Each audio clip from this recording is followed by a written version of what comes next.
হযরত আবু বকর এই কথা শুনে বাড়ি গেছেন। নবীজিও এই কথা 6 মাস আগে বলছেন। 6 মাসের মাঝখানে কোন আলাপ নাই।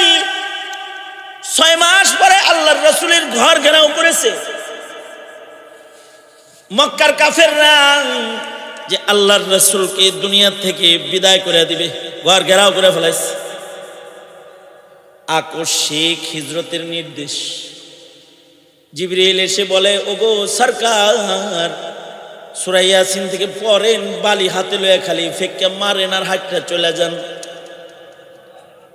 মক্কা থেকে মদিনায় হিজরত হবে, বেরিয়ে যান। হযরত জিবরাইলের খবর দিলে আল্লাহর রাসূল ঘর থেকে বের হয়ে গেলেন। সরওয়ারে দু আলাম হিজরতের পথ ধরলেন। নিজের হুজরা থেকে বের হইয়া আল্লাহর নবী সোজা আবু বকরের দরজায় যায় দাঁড়াইলেন।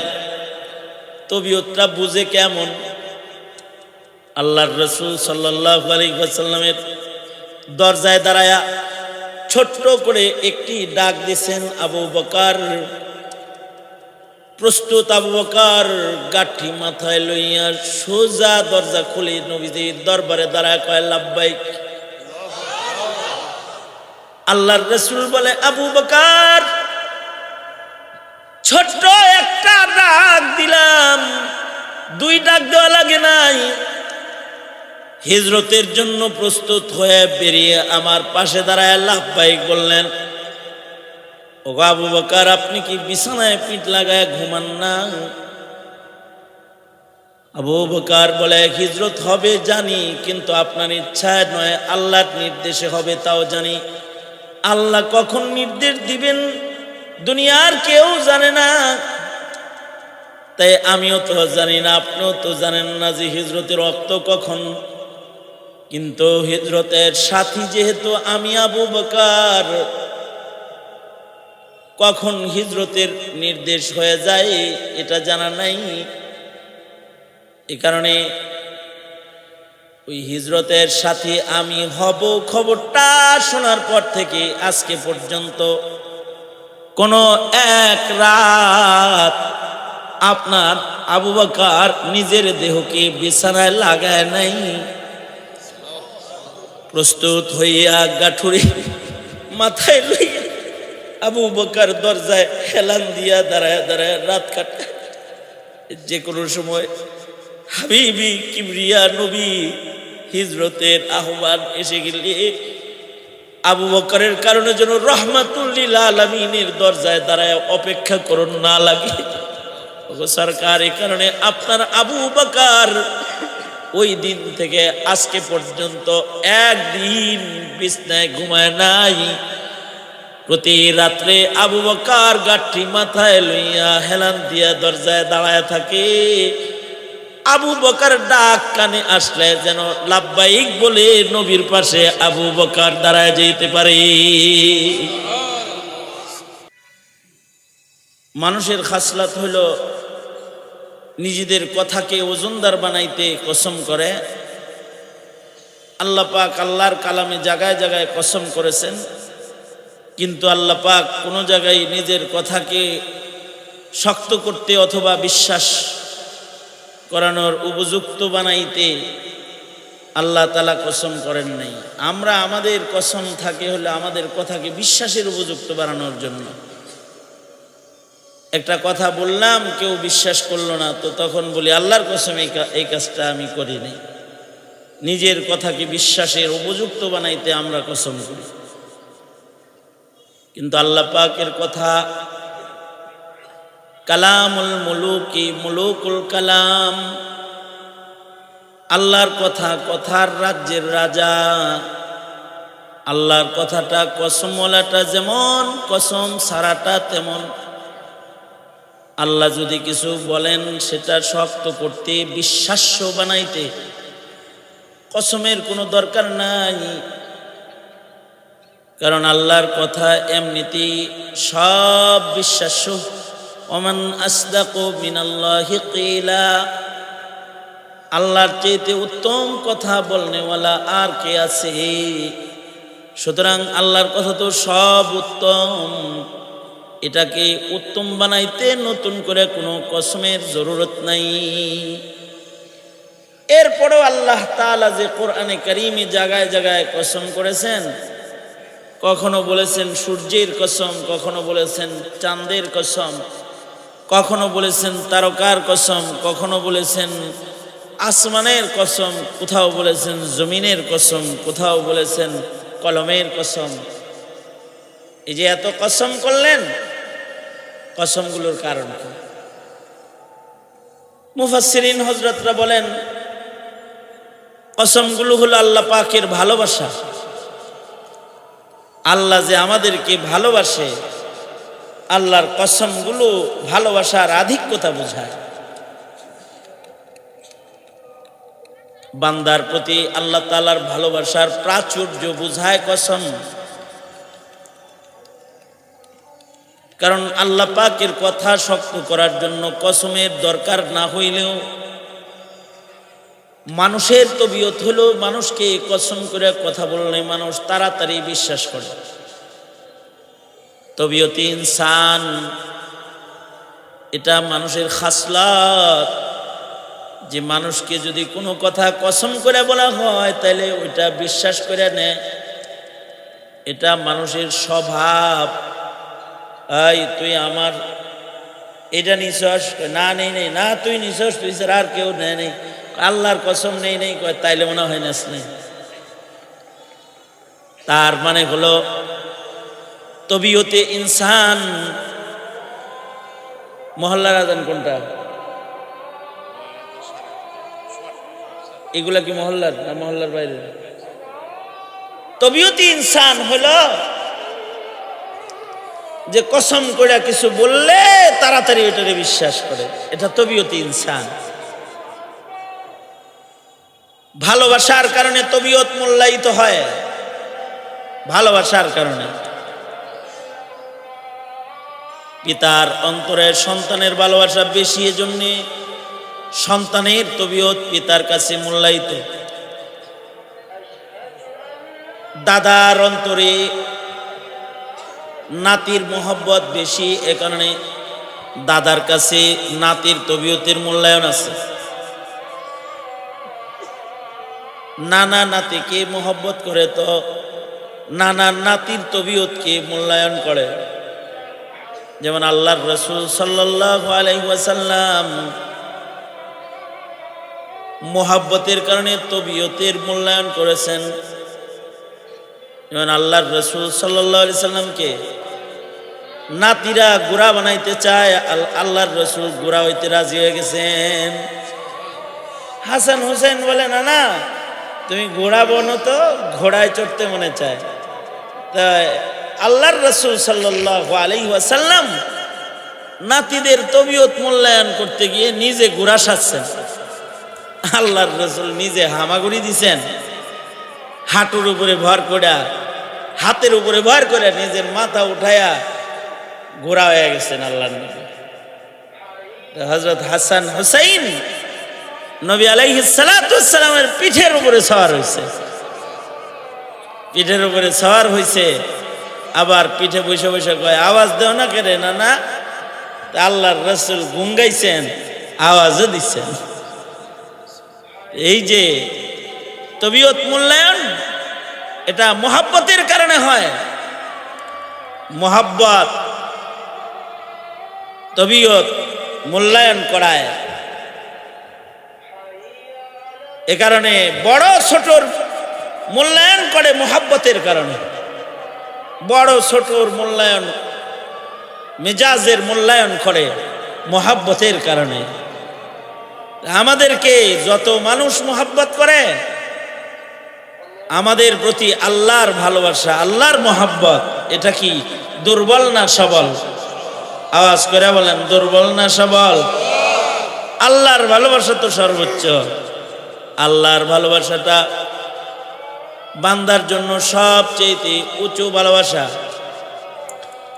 বান্দাকে আল্লাহ যত ভালোবাসে, অত ভালোবাসা বান্দাকে আর কেউ বাসে না। আমাদের মা বাবা আমাদের বেশি ভালোবাসে, কিন্তু আল্লাহ তাআলা আমাদের মা বাবার চাইতেও আমাদের বেশি ভালোবাসে।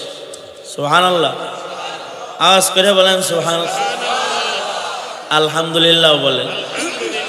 আল্লাহর ভালোবাসা বান্দার জন্য সর্বোচ্চ ভালোবাসা। যেহেতু বেশি ভালোবাসার কারণে তবিয়তের মূল্যায়ন করে ফেলছে। মানুষ যেহেতু কসম করে কথা বললে কসম তাড়াতাড়ি বিশ্বাস করে, ওরা আমার বান্দা, ওরা দোজখে যাইব কি লাগে আমি কসম করে কই। কসম করে বলে ওয়াল আসর ইন্নাল ইনসানা লাফি খুসর। আল্লাহ তাআলা কসম করছেন আমাদের তবিয়তের মূল্যায়ন করতে। এখান থেকে একটি সবক আমি তাকরার করি আপনাদের সাথে, সেটা হলো মেজাজের মূল্যায়ন করা। এটা একটা আহাম ইবাদত। মেজাজের মূল্যায়নকারীরা উপকৃত বেশি হয়, দোয়া বেশি পায়। মাসালান আমি এখানে আসরের নামাজ পড়ছি, ইন্তজারে ছিলাম, বসে রইছি, বাদাল মাগরিব আমার বয়ান হবে। কিন্তু আমার মুরব্বী চলে আইছেন, উস্তাদের আগমন ঘটে গেছে। আইসা বলতেছেন বয়ান আমার চলবে, তোমারটা না, আমারটা চলবে। এই তবিয়ত, আমি যদি কই না আমারটা চলবে, আমি আর এক জায়গায় যাব। তবিয়তের মূল্যায়ন না করলে দোয়া পাবো না। এখন যদি আপনাদের ওয়াজ নাও শোনায়, আমি যদি আটা দিই কোনো সমস্যা নেই, দোয়া যেটা কালেকশন করে রয়েছি যথেষ্ট। কিভাবে কালেকশনটা হলো? তবিয়তের মূল্যায়ন করে, মেজাজের মূল্যায়ন করা। মেজাজ সেনাসি এটা শরীয়তে ইসলামের একটা আহাম আখলাক। মেজাজ সেনাস হওয়া। কেউ যদি কারোর মেজাজ সেনাস হয়, তাহলে মেজাজ সেনাসির মাধ্যমে দোয়া বেশি পাওয়া যায়, উপকার বেশি হয়। কোন সন্তান যদি মা বাবার ভাব বুঝা চলে, মেজাজ সেনাসির বাংলা হইল ভাব বুঝা চলা। কি করা? কথা কন কি করা? বাপ বুঝা চলা। বাপের ভাব বোঝা, বাপের তবিয়ত বোঝা। বাপ যেটা চায় সেটা ইশারায় বুঝা ফেলানি, এটারে বলে মেজাজ সেনাসি। তবিয়তের মূল্যায়ন করে তবিয়ত মতো চলাফেরা করা। সন্তান যদি পিতার তবিয়ত সেনাস হয়, এই সন্তানের প্রতি পিতার ভালোবাসা বেশি হয়। সন্তান যদি মার তবিয়ত সেনাস হয়, তাহলে মায়ের ভালোবাসা সন্তানের প্রতি বেশি হয়। বিবি যদি স্বামীর তবিয়ত সেনাস হয়, এই বিবির প্রতি স্বামীর ভালোবাসা বেড়ে যায়। আবার বিবির তবিয়ত যদি স্বামী বুঝে, তাহলে এই বিবিও স্বামীর কাছে ঘর করে থাইকা শান্তি পায়। তবিয়ত বুঝা এটা বড় গুণ, বড় সিফাত। মানুষের তবিয়ত বুঝার চেষ্টা করা। সামাজিক ভাবে তবিয়ত না বুঝলে ভালোবাসা নিয়ে চলতে পারবে না। আমার তবিয়ত যদি ওনারা না বুঝে, ওনাগর তবিয়ত যদি আমি না বুঝি, আমার লগে পিরিত জমব না, ঝগড়া লেগে যাব। আর যদি তবিয়ত বুঝি, তাহলে মোহাব্বত বেড়ে যাবে। এ কারণে তবিয়ত বুঝতে হয়। তবিয়ত মেজাজের মূল্যায়নকারী হতে হয়। মেজাজ সেনাসি এটা একটা বড় ধরনের সিফাত। সাহাবায়ে কেরাম রিজওয়ানুল্লাহি আলাইহিম আজমাইন নবীজির তবিয়ত বুঝতেন। সাহাবীদের ভিতরে নবীর তবিয়ত সবচেয়ে বেশি বুঝতেন হযরত সিদ্দিক আকবর রাদিয়াল্লাহু আনহু। আবু বকরের মতো তবিয়ত বুঝেন না, সোয়া লাখ সাহাবীর ভিতরে আরেকজন নাই। এতে আবু বকর লাভ হয়ে গেছে। আবু বকরের, সিদ্দিক আকবরের নবীর বাপ বুঝা, খালি তবিয়ত বুঝা, এটার কারণে আবু বকর ধনী হয়ে গেছে। কিরকম ধনী হইছে হযরত আবু বকর। আল্লাহর রাসূলকে হযরত আয়েশা সিদ্দিকার প্রশ্ন, ওগো সরকার, আকাশের তারা যেমন গোনা যায় না, আপনার উম্মতের ভেতরে এমন কেউ কি আছে যে যার নেকিও এরকম কোনো যায় না? আল্লাহর রাসূল বললেন, আছে। কে? আল্লাহর নবী। আল্লাহর নবী বলেন, নাম হলো ওমর। আকাশের তারা যেমন গুনাহ সম্ভব নয়, আমার ওমরের নেক গুনাহ সম্ভব নয়। হযরত আয়েশা সিদ্দিকা বলে, সরকার, আমার আব্বা আবু বকর। আল্লাহর রাসূল বলে, আমার আবু বকরের কথা নেই কও। আমার আবু বকরের শুধু হিজরতের রাত্রে যে অর্জনটা আছে, আবু বকর হিজরতের রাত্রে যে অর্জনটা করেছে, আবু বকরের জিন্দেগীর হিজরতের রাতগুলা ধইরা যদি মিজানের এক পালায় রাখা হয়, আর এই উম্মতের দ্বিতীয় শখসিয়াত ওমর, তার জিন্দেগি পুরাটা ধইরা যদি মিজানের আরেক দিকে রাখা হয়, আবু বকরের গোটা জিন্দেগির চাইতে আমার আবু বকরের হিজরতের পাহারার মূল্য আল্লাহর কাছে বেশি হয়ে যাবে। এই যে চান্সটা পাইছিল, এই চান্সটা কিন্তু তবিয়ত বুঝার কারণে পাইছিল। মেজাজ সেনাসির কারণে আবু বকরের এই চান্স মিলছে। আল্লাহর রাসূল সাল্লাল্লাহু আলাইহি ওয়াসাল্লাম বায়াতে আকাবায়ে সানিয়া হয়ে গেল। মদিনার লোকেরা দ্বিতীয় পর্ব এসে আল্লাহর নবীর কাছে বায়াত হয়ে গেল। নবীজিও ইশারা পেয়ে গেলেন হিজরত হবে। নবীজি মক্কায় অবস্থান করবেন না, হিজরত করে মদিনায় যাইবেন। খবর হয়ে গেল। আল্লাহর রাসূল সাল্লাল্লাহু আলাইহি ওয়াসাল্লাম আবু বকরকে বললেন বায়াতে আকাবায়ে সানিয়ার পরে, এ আবু বকর, হিজরত হবে, হিজরতের পারমিশন ক্লিয়ার, হিজরত হবে, মক্কায় থাকবো না, মদিনায় চলে যাব। তবে আবু বকর, আমার হিজরতের সাথী কিন্তু আপনি, আমার হিজরতের সাথী আপনি, আপনি আমার হিজরতের রাতের বন্ধু। হযরত আবু বকর এই কথা শুনে বাড়ি গেছেন। নবীজিও এই কথা 6 মাস আগে বলছেন। 6 মাসের মাঝখানে কোন আলাপ নাই। 6 মাস পরে আল্লাহর রাসূলের ঘর ঘেরাও করেছে মক্কার কাফেররা, যে আল্লাহর রাসূলকে দুনিয়া থেকে বিদায় করে দিবে, ঘর ঘেরাও করে ফেলাইছে। আকস্মিক হিজরতের নির্দেশ। জিবরিল এসে বলে, ওগো সরকার, সূরা ইয়াসিন থেকে পড়েন, বালি হাতে লয়ে খালি ফেক্কা মারেন আর হাঁটতে চলে যান। মক্কা থেকে মদিনায় হিজরত হবে, বেরিয়ে যান। হযরত জিবরাইলের খবর দিলে আল্লাহর রাসূল ঘর থেকে বের হয়ে গেলেন। সরওয়ারে দু আলাম হিজরতের পথ ধরলেন। নিজের হুজরা থেকে বের হইয়া আল্লাহর নবী সোজা আবু বকরের দরজায় যায় দাঁড়াইলেন। তবিয়তটা বুঝে কেমন? আল্লাহর রাসূল সাল্লাল্লাহু আলাইহি ওয়াসাল্লামের দরজায় দাঁড়ায়া ছোট্ট করে একটি ডাক দিয়েছেন, আবু বকর। প্রস্তুত আবু বকর গাঠি মাথায় লইয়া সোজা দরজা খুলে নবীজির দরবারে দাঁড়ায় কয়, লাব্বাইক।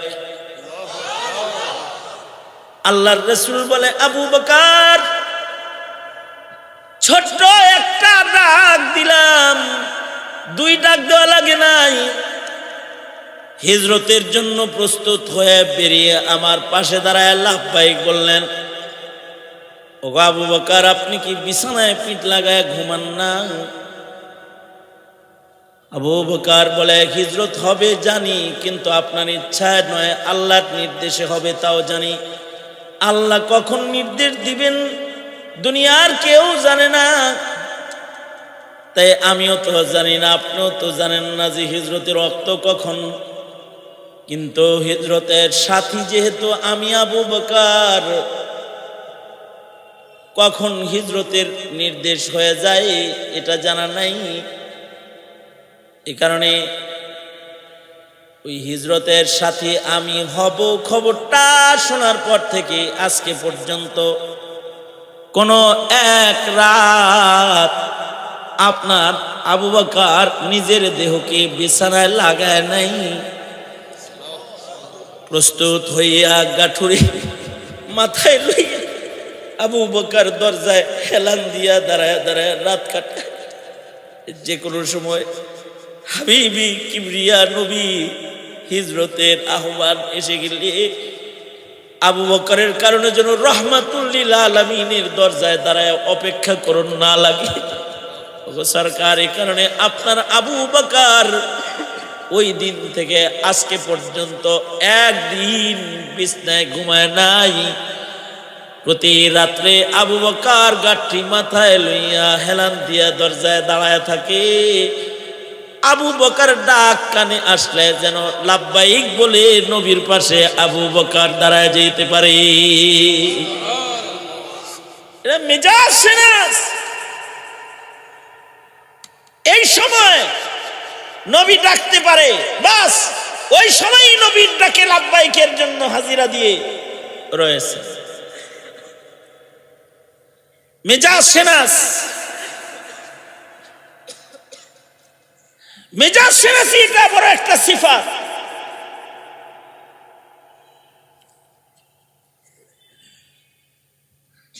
কেউ যদি মেজাজ সেনাস হয় সে দোয়া পাওয়া যায়।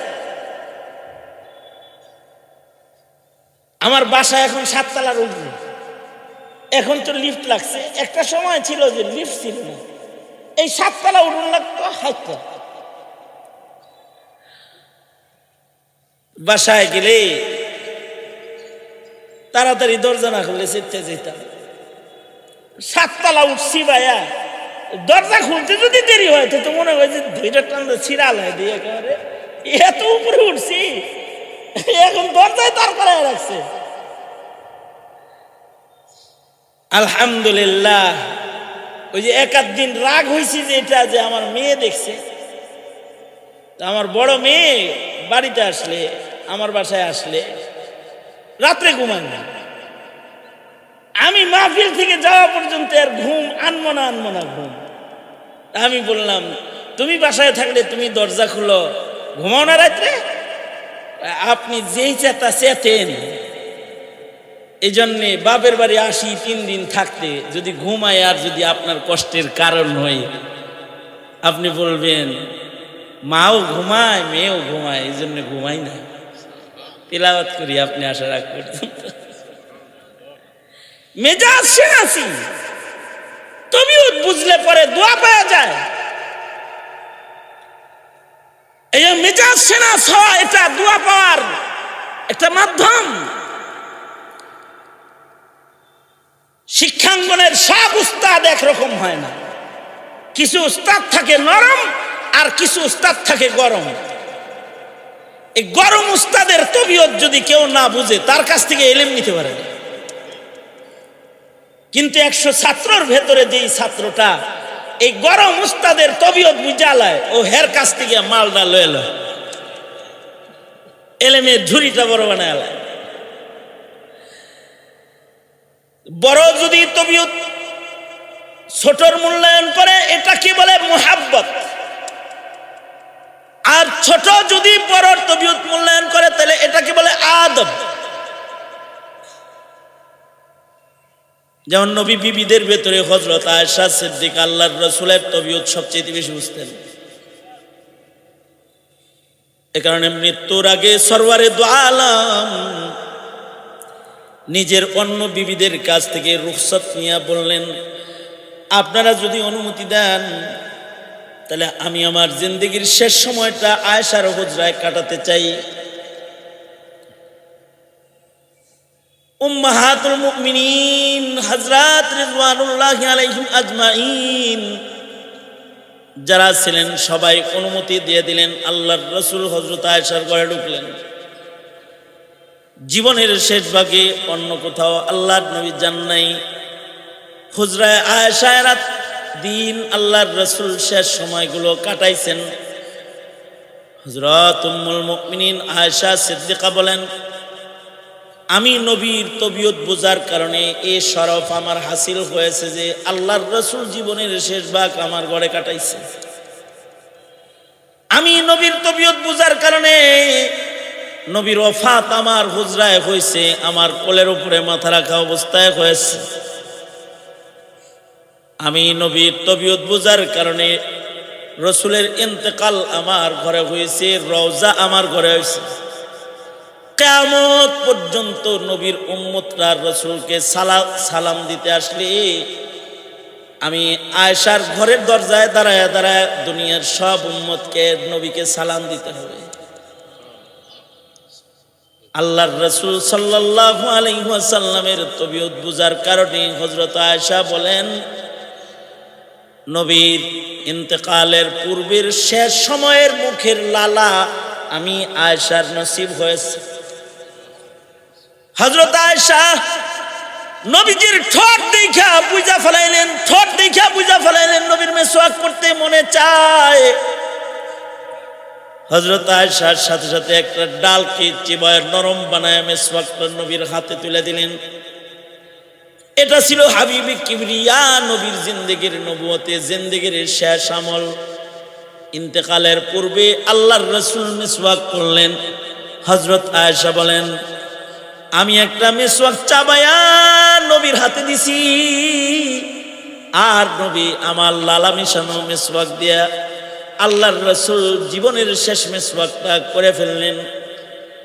আর হাবিবে কিবরিয়া নবী মিসওয়াক শেষ করে যখন মিসওয়াকটা আমার হাতে দিলেন, হযরত আয়েশা বলেন, নবীর এই তবিয়ত বুঝার বরকতে বিশ্ব পয়গম্বরের মুখের লালা আয়েশার নসিব হয়ে গেল। মিসওয়াক থেকে চুষে চুষে নবীর মুখের লালাগুলো আমি খেয়ে ফেলেছি। হযরত আয়েশা বলেন, এই যে নবীর বরকত আমি পাইলাম, এটা মেজাজ সেনাসির গুণের কারণে পেয়েছি। মেজাজ যে কেউ আপনারা বুঝেন না, বিষয়টা এরকম না, কিন্তু দুঃখ হইল আপনারা নেতার মেজাজ বুঝেন, দলের মেজাজ বুঝেন, ধর্মের মেজাজ যে বুঝেন না, এইটা দেখলে আর বরদাস্ত হয় না। দলের মেজাজ বুঝেন, রাজনীতি করেন, তাই নেতার মেজাজ বুঝেন, আলেমের মেজাজ কেন বুঝেন না? হের ভিতরে নামাজ পড়েন না? হে আপনার জানাজার নামাজ পড়াইব না? দলের মেজাজ বুঝেন, দিনের মেজাজ কেন বুঝেন না? দলের মেজাজ বুঝে পেছ লাগায়া ঘুরেন, দলের মেজাজ বুঝে দলের গুনগান গান, নেতার মেজাজ বুঝে রাস্তায় দাঁড়ায় থাকেন। আল্লাহ স্রষ্টার মেজাজ বুঝে আজান দিলে পিঠ বিছানার থেকে উঠান না কেন? যে উঠান না সে তো রবের মেজাজ বুঝেন না। দুনিয়ার ব্যাক মানুষের মেজাজ বুঝেন, প্রেমিকার মেজাজ বুঝো, ইসলামের মেজাজ বুঝো না। ইসলামেরও একটা মেজাজ আছে, শরীয়তে ইসলামের মেজাজ আছে, দ্বীনের একটা মেজাজ আছে। এইটারও মূল্যায়ন যদি কারোর ভেতরে না আসে, তাহলে তার ঈমান পাক্কা হয় না, পুক্তা ঈমান সে কবরে নিতে পারে না। সুতরাং একটি কসম থেকে আমি মেজাজের উপরে কিছু কথা বললাম, এটা আলোচনার পয়লা পার্ট। সেকেন্ড পার্ট হলো আল্লাহ তাআলা কসম তো করলেন, খবর দিলেন ভয়ঙ্কর যে সব মানুষ ধ্বংসে আছে। ধ্বংসের খবর দিতে গিয়ে আল্লাহ তাআলা কালের কসম করলেন, সময়ের কসম করলেন। তার মানে হলো হায়াতের দিক দিয়ে পৃথিবীর সব মানুষ লসে আছে। সময় নামক গড়ির কাঁটা সবার ঘুরতেছে,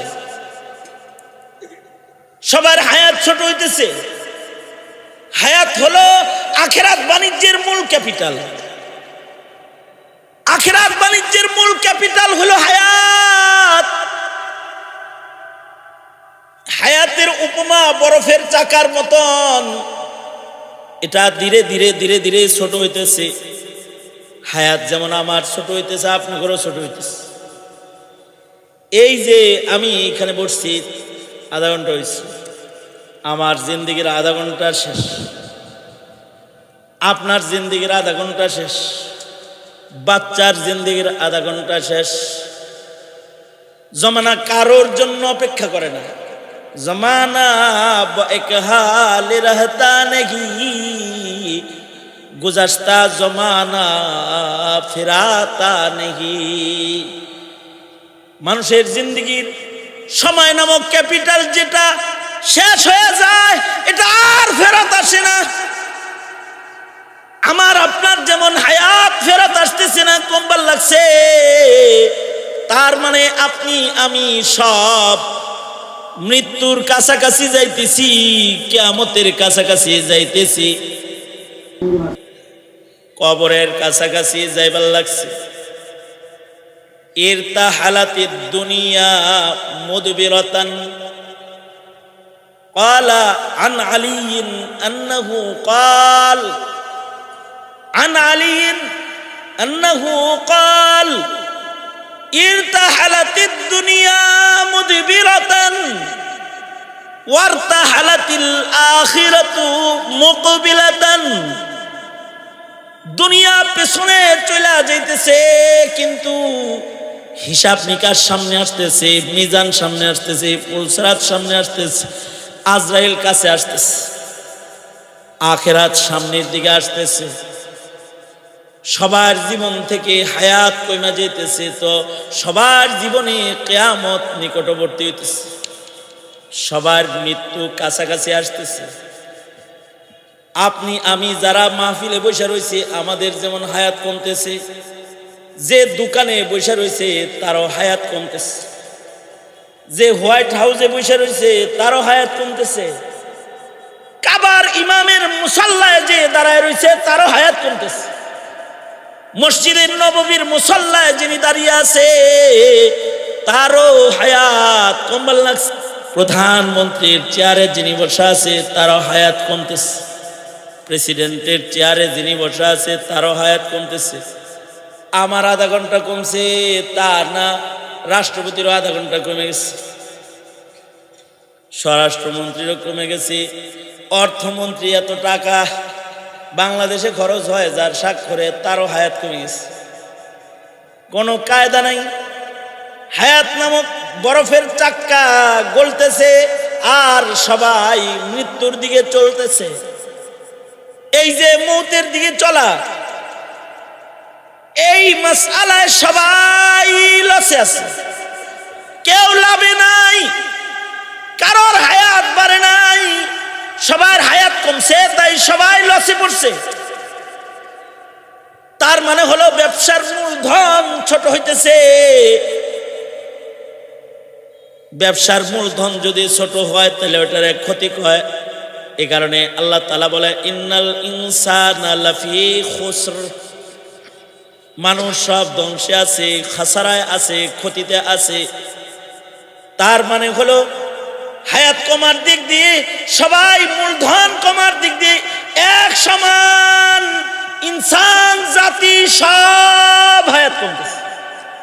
যার জন্ম 1 ঘন্টা আগে হয়েছে ও লসে আছে, 1 ঘন্টা আগে যার জন্ম হয়েছে তার জিন্দেগিরও 40 মিনিট ফুরায় গেছে, 60 মিনিট মাইনাস হয়ে গেছে। কিন্তু 4টা গুণ জমিনের পরে যে মানুষ অর্জন করবে তার কোনো লস নাই।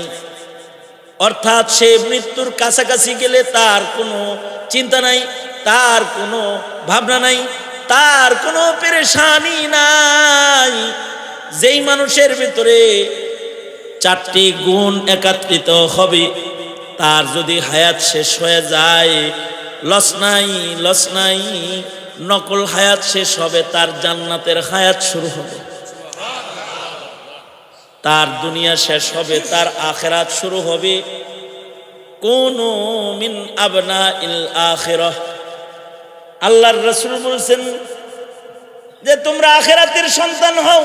ওয়ালা তাকুনু মিন আবনাইদ দুনিয়া, এই দুনিয়া কামাই করতে যায় দুনিয়ার পিছনে পড়ো না, কারণ এটা শেষ হইতেছে, আসলটা আইতেছে। এই কারণেই আল কাইয়িসু মান দানা নাফসাহু ওয়া আমিলা লিমা বাদাল মাউত। যারা আখিরাত কামাই করে মরার পরে সুখ শান্তির চিন্তা যারা করে তারা হলো চালাক। কারণ দুনিয়াটা নগদ, এটা নকল হায়াত, আসল আখিরাত এটা আসল হায়াত। দুনিয়া শেষ হইল, আখিরাত শুরু হয়ে গেল, মৃত্যু হইল, বরজক শুরু হয়ে গেল। দুনিয়া শেষ, বরজক দিয়ে আখিরাতের জগৎ শুরু হয়ে গেল। এই আখিরাত শুরু হয়ে গেলে কিছু মানুষের চিন্তা নাই, কিছু মানুষের ভাবনা নাই। যাদের ভাবনা নাই, চিন্তা নাই, পেরেশানি নাই, তারা কারা? আল্লাহ বলেন তারা হলো যাদের ভেতরে চারটা সিফাত আছে। এক নাম্বার হলো ঈমান, ইল্লাল্লাযীনা আমানু। যাদের ঈমান আছে তাদের ধ্বংস নাই। ওয়া আমিলুস সালিহাত, যাদের হায়াতের নেক আমলের জুরি বড়, তাদের চিন্তা নাই। ঈমান আছে, নেক আমল আছে। ঈমান কার আছে কার নাই? আল্লাহর রাসূল বলে তার ঈমান আছে যে ইবাদত করার পরে দিল খুশ হয়, তার ঈমান আছে। কিছু মানুষ আছে গুনাহ করে খুশি হয়, আর কিছু মানুষ আছে ইবাদত করে খুশি হয়। কিছু মানুষ আছে জেনা করে মিষ্টি খায়, কিছু মানুষ আছে মদ খায়া কয় শুকর আলহামদুলিল্লাহ মদ খাইছি, নাউজুবিল্লাহ। কিছু মানুষ আছে পরনারীর সাথে দেখা হইলে খুশি হয়ে যায়, হে আজকে এত খেলাইছে, প্রেমিকার লগে মুলাকাত হইছে। কিছু মানুষ আছে নাটক দেখতে পারলে খুশি হয়, কয় সিনেমাটা আরামে দেখছি, কারেন্ট যায় নাই, খুশি হয়ে গেছি। কিছু মানুষ আছে পাপ করলে গুনাহ করলে খুশি হয়, আর কিছু মানুষ আছে ইবাদত করার পরে খুশি হয়। আলহামদুলিল্লাহ 5 ওয়াক্ত নামাজ আজকে পড়তে পারছি, আলহামদুলিল্লাহ এই সপ্তাহে 2টা নফল রোজা রাখতে পারছি, আলহামদুলিল্লাহ খুশি হইতেছে আর কি। আলহামদুলিল্লাহ এই সপ্তাহে কোরআন মজিদের তিলাওয়াত এত পারা করতে পারছি, আলহামদুলিল্লাহ সকাল সন্ধ্যার জিকিরটা করবার পারছি। এই যে খুশি একটা মুমিনের জীবনে, ইবাদতের খুশি, এই খুশির নাম ঈমান। আল্লাহর রাসূল বলেন ক্বালা রাসূলুল্লাহি সাল্লাল্লাহু আলাইহি ওয়াসাল্লাম ইদা সাররাতকা হাসানাতুকা ওয়া ইদা সাআতকা সাইয়্যাতুকা ফাআনতা মুমিন। আল্লাহর রাসূল বলে ঈমান মাইপা মাইপা চলো। এই ডায়াবেটিস মাইপা চলতে পারো, প্রেসার মাইপা চলতে পারো, কোলেস্টেরল মাইপা চলতে পারো, দুনিয়ার সব মাপামাপি করো, তোমার নিজের ঈমান মাপো না কে রে? হ্যাঁ, কয় তোলা ঈমান নিয়ে তোমার চলাফেরা আন্দাজ করতে পারো না?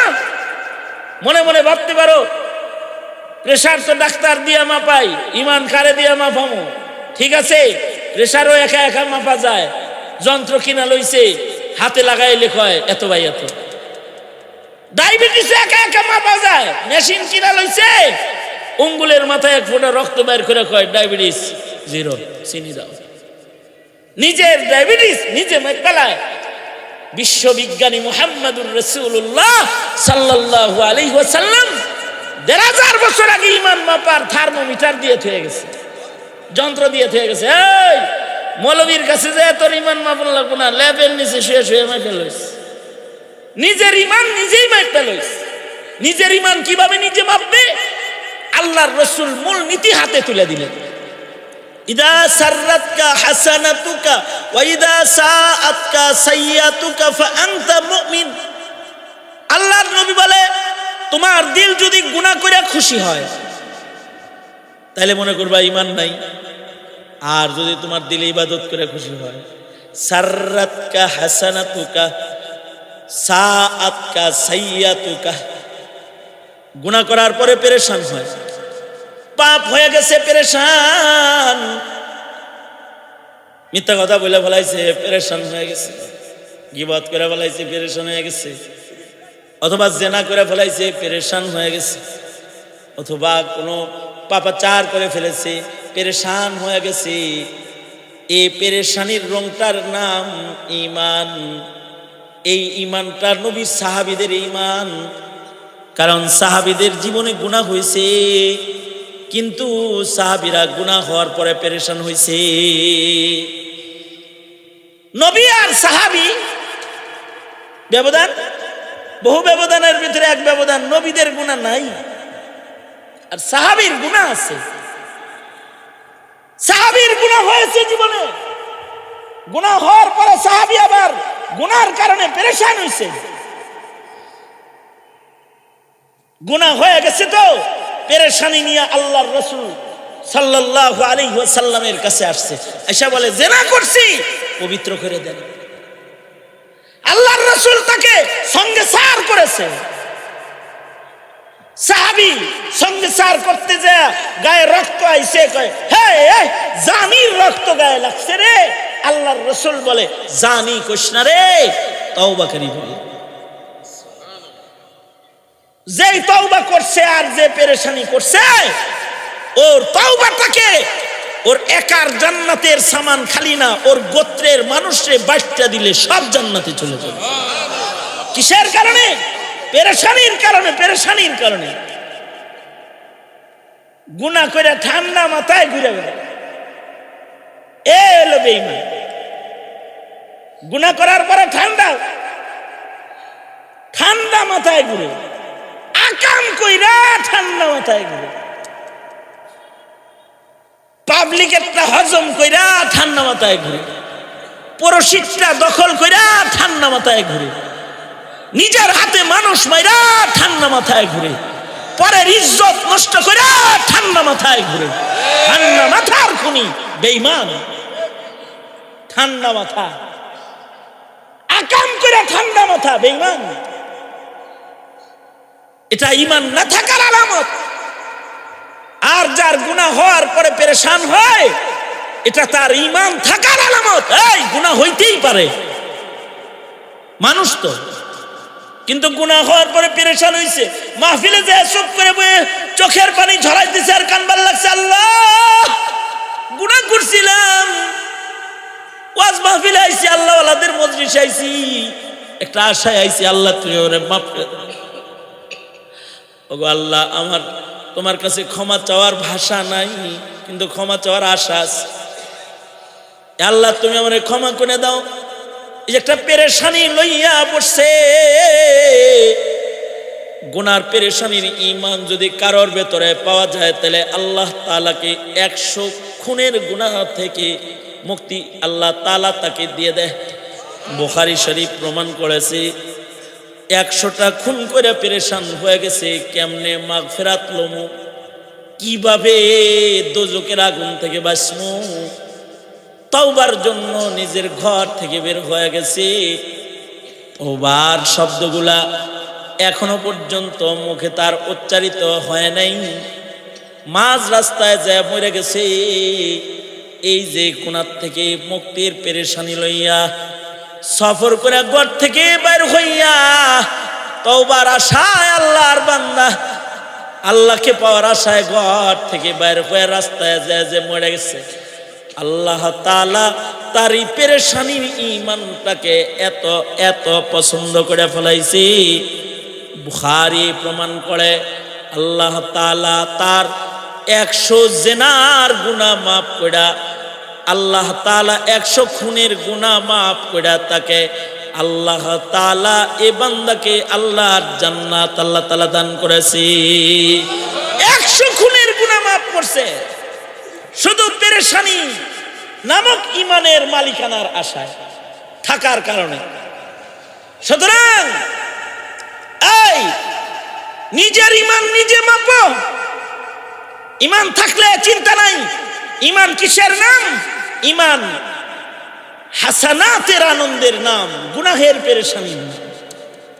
ঈমানের বহু পরিচয়ের ভেতরে একটি পরিচয়, ইদা সাররাতকা হাসানাতুক ওয়া সাআতকা সাইয়্যাতুক ফাআনতা মুমিন। ইযা সাররাতকা হাসানাতুক ওয়া সাআতকা সাইয়্যাতুক, তোমার ইবাদত যদি তোমায় খুশি করে, তোমার গুনাহ যদি তোমাকে পেরেশান করে, ফা আনতা মুমিন, তাহলে তুমি মুমিন।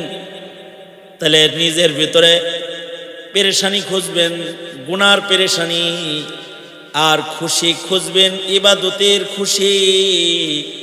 কখনো যেন দিলের ভিতরে গুনার খুশি প্রবেশ না করে, কখনো যেন দিলের ভিতরে ইবাদতের পেরেশানি প্রবেশ না করে। উল্টা কন্ডিশন যেন কখনো না হয়। কিরে পেরেশান হলি কে? আজান দিছে জায়গা নমাজ তার পেরেশানি। কিরে পেরেশানি কিনলে গা?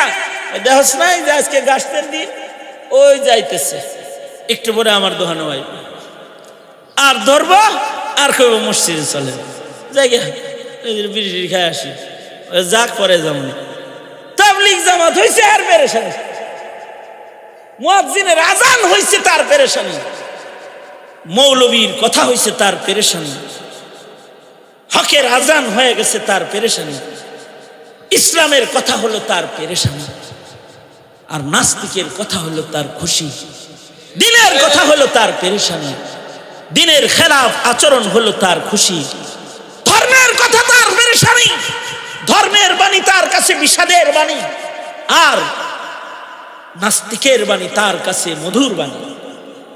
এত নোংরামি হালত যদি কারোর ভেতরে হয়, তাইলে আল্লাহর রাসূলের ভাষ্য মতে মুসলমানের ঘরে যদি তার জন্ম হয়, নামটা বেঈমানের খাতায় রয়ে যায়, বেঈমানের খাতায় রয়ে যায়। ভিতরে খুশি লালন করবি, মুসলমানের বাচ্চা হিসাব করে খুশি রাখিস। মুসলমানের ভেতরে খুশি থাকবে ইবাদতের খুশি, মুসলমানের ভেতরে খুশি থাকবে তার ঈমানের খুশি। হাসানাতুল আবরার সাইয়্যাতুল লিল মুকাররাবিন। আমাদের ভিতরে তো গুনার পেরেশানি নাই, কিন্তু কিছু মানুষের ভিতরে ইবাদত ছুটে যাওয়া, নফল ইবাদত ছুটে যাওয়ার পেরেশানি এত কঠিন যে আল্লাহ খুশি হয়ে গেছে। আমাদের গুনাহ হইলে পেরেশান লাগে না, আর কারোর কারোর নফল ইবাদত ছুটে গেলে পেরেশান, নফল ইবাদত ছুটে গেলে পেরেশান। যেমন আমিরে মুয়াবিয়া রাদিয়াল্লাহু আনহু তাহাজ্জুদ একদিন ছুটে গেছে, পেরেশান, সারা দিন কাঁদছে। কি পড়তে না পাইরা, ফরজ নামাজ না নফল নামাজ? তাহাজ্জুদের নামাজ একদিন পড়তে পারে নাই, সারা দিন রোনাজারি করেছে, চোখের পানি পড়ছে, সারা দিন কোনো কাজ করে নাই, বসে বসে খালি কাঁদছে। এই যে পেরেশানি, এটার কত দাম, কত দাম! এই পেরেশানি যদি কারোর ভেতরে এসে যায়, ইবাদত ছুটার পেরেশানি যদি কারোর ভেতরে এসে যায়, তার কাছে শয়তান মুরিদ হয়ে যায়। ওই যে আল্লাহর রাসূল বলেন, সব মানুষের সাথে একটা একটা শয়তান আছে। সাহাবী কয়, রাসূল গো, আপনার লগেও কি শয়তান আছে? নবী বলে, হ, আমার লগেও শয়তান আছে, কিন্তু আমার শয়তানটা মুসলমান হয়ে গেছে। কেউ যদি নিজের শয়তানরে মুসলমান বানাইতে চায়, তাহলে নওয়াফিল ইবাদত ছুটার পেরেশানি যদি নিজের ভেতরে জায়গা দিতে পারে, তাহলে হের শয়তান হের কাছে মুরিদ হয়ে যায়। নওয়াফিল ছেড়ে দেওয়ার পেরেশানিও যদি কেউ জায়গা দেয়, হের ইবলিসের কাছে মুরিদ হয়। যেমন আমিরে মুয়াবিয়ার তাহাজ্জুদ ছুটে গেছে, আর উনি কান্নাকাটি শুরু করছে। কান্নাকাটি বড় কঠিন কান্না শুরু করছে, সারা দিন কাঁদছে। কয়েকদিন পরের ঘটনা, রাতের বেলায় আমিরে মুয়াবিয়া রাদিয়াল্লাহু কাতিবে ওহীর কথা বলতেছি। আমিরে মুয়াবিয়া হলো কাতিবে ওহী। আমিরে মুয়াবিয়া রাদিয়াল্লাহু আনহু খলিফাতুল মুসলিমিন, আমিরুল মুমিনিন, আমিরে মুয়াবিয়া রাদিয়াল্লাহু আনহুর কথা বলতেছি। শানদার সিয়াসি একজন শখসিয়াত, যিনি রাজনীতি বুঝে। সাহাবীদের ভিতরে এক একজন এক এক জিনিস বেশি বুঝতো। কেউ তাফসীরে বেশি বুঝতো, কেউ হাদিস বেশি বুঝতো, কেউ সিয়াসাত বেশি বুঝতো। যারা সিয়াসাত বেশি বুঝতো তাদের ভেতরে একজন হযরত আমির মুআবিয়া রাদিয়াল্লাহু আনহু। কারণ রক্তটা কোন জায়গার? সিয়াসি রক্ত। তো बाप का इल्म ना अगर बेटे पर अजबर हो तो पिसर काबिल मीरा से पिदर क्यों कर हो। বাপের খাসিলত যদি সন্তান না পায় তাহলে তো যোগ্য সন্তানই না। আমির মুআবিয়া রাদিয়াল্লাহু আনহু রক্তটা তো সিয়াসি রক্ত, সিয়াসাত ভালো বুঝে, কিন্তু শানওয়ালা এক মাকাম আমির মুআবিয়া যে কাতিবে ওয়াহির খাতায় নাম। নওয়াফিল ইবাদতের জন্য কিরকম প্রেম। কিছু কিছু মানুষের মৌত হইছে ঐতিহাসিক মৌত, এদের ভিতরে আমির মুআবিয়ার মৃত্যু হইছে ঐতিহাসিক মৃত্যু। যেমন হযরত আবু বকরের মৃত্যু ঐতিহাসিক মরণ, আজব ঐতিহাসিক মরণ। যে হযরত আবু বকরের ওয়াফাত যখন হইতেছিল, সামনের থেকে ফেরেশতারা বলতেছিল চিল্লায়া চিল্লায়া, ইয়া আইয়াতুহান নাফসুল মুতমাইন্না ইরজিই ইলা রাব্বিকি রাদিয়াতাম মারদিয়া ফাদখুলি ফি ইবাদি ওয়াদখুলি জান্নাতি। এ আবু বকর জান্নাতে ঢুকে পড় তাড়াতাড়ি, ডাকতেছিলেন। সেম আমিরে মুআবিয়া রাদিয়াল্লাহু আনহু উনি যেদিন ইন্তেকাল করতেছিলেন, সামনের থেকে ফেরেশতারা জোরে জোরে ডাকতেছিল, ফাদখুলি ফি ইবাদি ওয়াদখুলি জান্নাতি। আল্লাহর পক্ষ থেকে এলান চলে এসেছে, আমিরে মুআবিয়া জান্নাতে ঢুকে পড়ো তাড়াতাড়ি, ডাকতেছিল এরকম। আর আজব একটা মত, মরার আগেই টের পাইছেন এখন মরবেন। তো আমিরে মুআবিয়া রাদিয়াল্লাহু আনহু হঠাৎ করে নিজের ঘরের কাজের লোককে করে, আই ব্লেড আন, ব্লেড আন। কি করবেন? কয় আঙ্গুল সাফ করব। তো ব্লেড আনছে, আঙ্গুলি সাফ করে, মোজ কেটেছে, সুন্দর করে সাজুগুজু করছে, ভালো করে আতর গোলাপ মাইকা ওযু করে গোসল করে ডাইন কাত হইয়া কেবলা মুখী হইয়া শুয়ে পড়ছে। লোকেরা কয় আমিরে মুআবিয়া, এই সুন্নত গুলা আপনার ইয়াউমুল জুমার সুন্নত, আজকে এগুলার উপরে আনটাইমে আমল করলেন কেন? আমিরে মুআবিয়া বলে, একটু পরে মাশুকে হাকিকির দিদারে যাব, একটু পরে আল্লাহর দিদারে চলে যাব, ময়লা নিয়ে আল্লাহর কাছে যাইতে ইতস্ত লাগতেছে। এই জন্যে মরণের পূর্বে আল্লাহর দিদারের আগে নিজেকে সাফ সুতরা করে তৈয়ার করতেছি। তৈয়ার হইয়া ডাইন কাতে আমিরে মুআবিয়া শুইছে, আর আজরাইল জান্নাত খুইলা আয়া দাঁড়ায় ডাক দেওয়া শুরু করছে, আসেন আসেন এ জান্নাতে আসেন। ডাকাডাকি শুরু করছে। ইমানটা কোন জায়গায়? ইমানের মাকাম কোন জায়গায়? একটা তাহাজ্জুদ ছুটে গেলে কান্দে। ঘটনা হলো শয়তান ও মুরিদ একদিন ঘুমাইতেছে, তাহাজ্জুদের সময় ইবলিস আয়া ডাকে, উঠেন উঠেন নামাজ পড়েন। হে তুমি ডাকো কি লেগে? তুমি না ইবলিস? কয় আমি তো ডাকি, বিপদে ডাকি। কয়দিন আগে ঘুম পাড়াইছি আর সারাদিন কাঁদছেন। সারাদিন কাঁদলে আল্লাহ তাআলা কি আর সহ্য করতে পারে? জীবন বইরা তাহাজ্জুদ করে যা পাইছেন, একদিন কান্দে তার চেয়ে বেশি নিছেন। আবার আজকে ছুটবো, কালকে কানবেন, কান্দাকাটির দরকার নেই, উঠেন তো নামাজ পড়েন। টাইম মতো ইবলিসে ডাহাডাহি করে। এই হলো ঈমান। এ কারণে আল্লাহর রাসূল বলেন, ইদা সাররাতকা হাসানাতুকা ওয়া ইদা সাআতকা সাইয়্যাতুকা ফাআনতা মুমিন। সুতরাং ইবাদতের খুশি নিজের ভেতরে জায়গা দিব। পেরেশানি হলো গুনার পেরেশানি। কখনো গুনাহ হয়ে গেলে রাতের গভীরে ওইটা কেবলামুখী হয়ে বসে আল্লাহকে বিনি বিনি বলতে হবে, ওগো মাওলা আমার গুনাহ হয়ে গেছে, আমার গুনাহ যদি আপনি ফাঁস করে দেন তাহলে ইজ্জত, ইয়া আল্লাহ, বেইজ্জত ছাড়া অন্য কোনো রাস্তা নাই। ওগো আল্লাহ, আমার গুনার খবর আপনি জানেন। আমি গোলাম আপনার কাছে হাজির হয়ে গেছি, আমি শর্মিন্দা, আমি চিন্তিত, আমি লজ্জিত। ওগো আল্লাহ, আপনি ওকে মাফ করে দেন। যদি কোনো বান্দা এই পেরেশানি আর শরম লইয়া আল্লাহর কাছে মাফ চায়, আল্লাহ তাআলা শুধুই তারে মাফ করে তা না, উলাইকা ইউবাদদিলুল্লাহু সাইয়্যাতিহিম হাসানাত। জিন্দেগির যা গুনাহ আছে, গুনাহগুলোর বদলে আল্লাহ তাআলা আদলে আমলনামার ভেতরে নেক জমা করে দেয়। সুবহানাল্লাহ, এটা হলো ঈমান।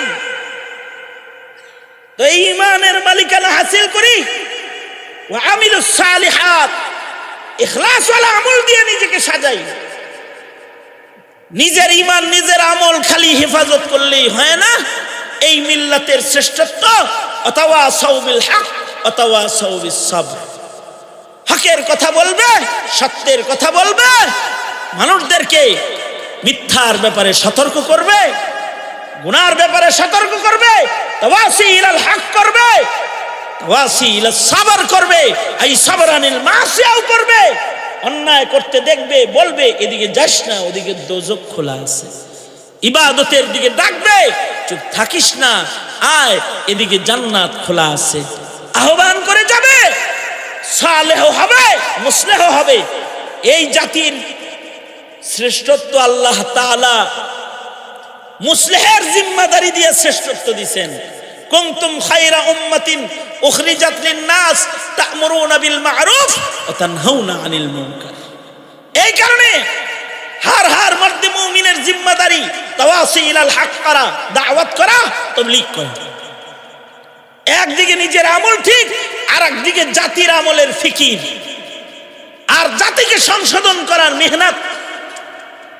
এইটা মিল্লাতের শ্রেষ্ঠত্বের শান। সুতরাং উলামায়ে কেরামের ভেতরে এটা খুব বেশি।